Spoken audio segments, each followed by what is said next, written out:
Jack.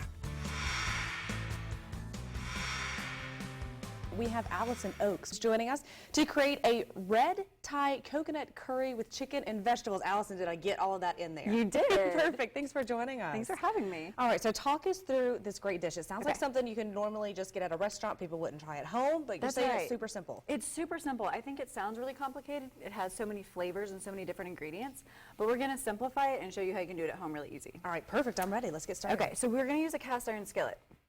I prefer cast iron because you get a little bit of iron from it. It's actually like a healthy way to cook.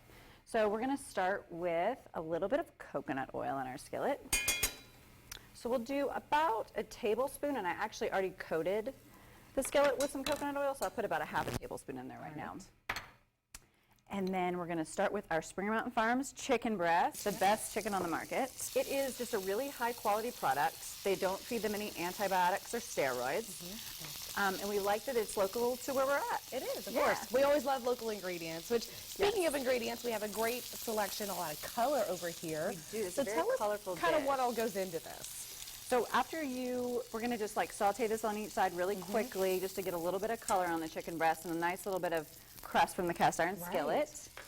And while that is finishing up, I'll show you the ingredients. So what you're going to need for this recipe is a red Thai coconut curry paste. This is by Thai Kitchen. There are other brands, but I like this one. You can get it at Whole Foods or Publix. And we'll do about a tablespoon of this in the dish. All right. And then we're going to use some Himalayan pink salt, which is my favorite salt. It's the highest mineral content.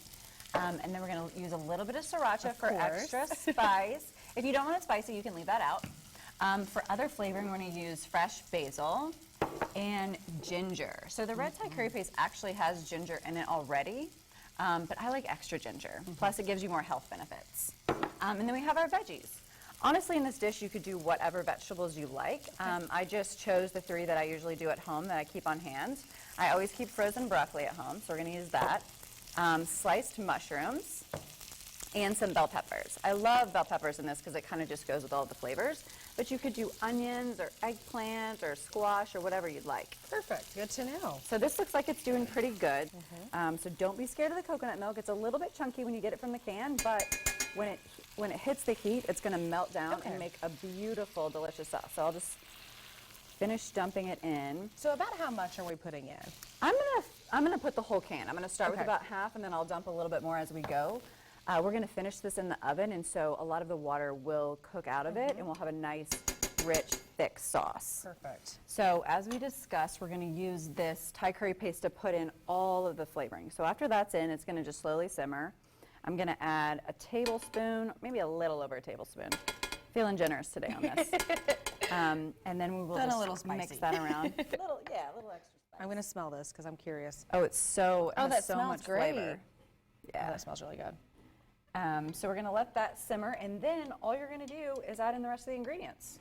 Perfect. And you're going to let it simmer on the stovetop for a couple of minutes, and then you'll finish it in the oven. Is there like a visual cue you're looking for as far as, you know, how long it needs to simmer? Is the sauce going to thicken, or what do we? It's going to thicken a little bit, and I'd probably say just like 5 minutes is plenty to let it simmer, because it's going to do everything else in the oven. So if you want to dump in the veggies. I will. So then these are just frozen. That's just frozen broccoli. Perfect. I don't want to splash you. Good. Perfect. There we go. And I'll just kind of try to get those soaking down in here. And we'll do about half of those mushrooms. Okay. I'll let you, yep. There we go. And like Mushrooms you said, you will can cook down a use lot too. any vegetable you want. Yes, you can use any vegetable that you would like. Again, I said the peppers I feel like is just a really good one for the curry, but go ahead and do whatever you like. And if you don't like peppers, you definitely don't have to use them. Well, I love all the color in this as well. It's very colorful. So we're going to top it with a little bit of the fresh basil and the ginger, and then I'm going to do some lime juice. Perfect. So we're going to add a little bit of acidity, and then I usually serve it with some lime juice in the end as well as a nice little fresh garnish. I love ginger. I'm one of those people that cooks with ginger all the time. It's because so I love healthy it. for you. And it is so healthy, yes. Okay, So, dump those two in. all right, we're going to go with all of it? Yes. The more basil, the better. I agree. Can't have too much basil.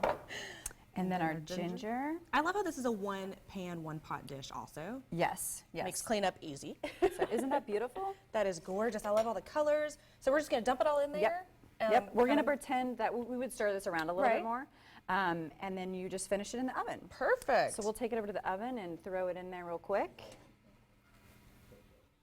And then with a little TV magic, we'll show you what it finishes. That's right.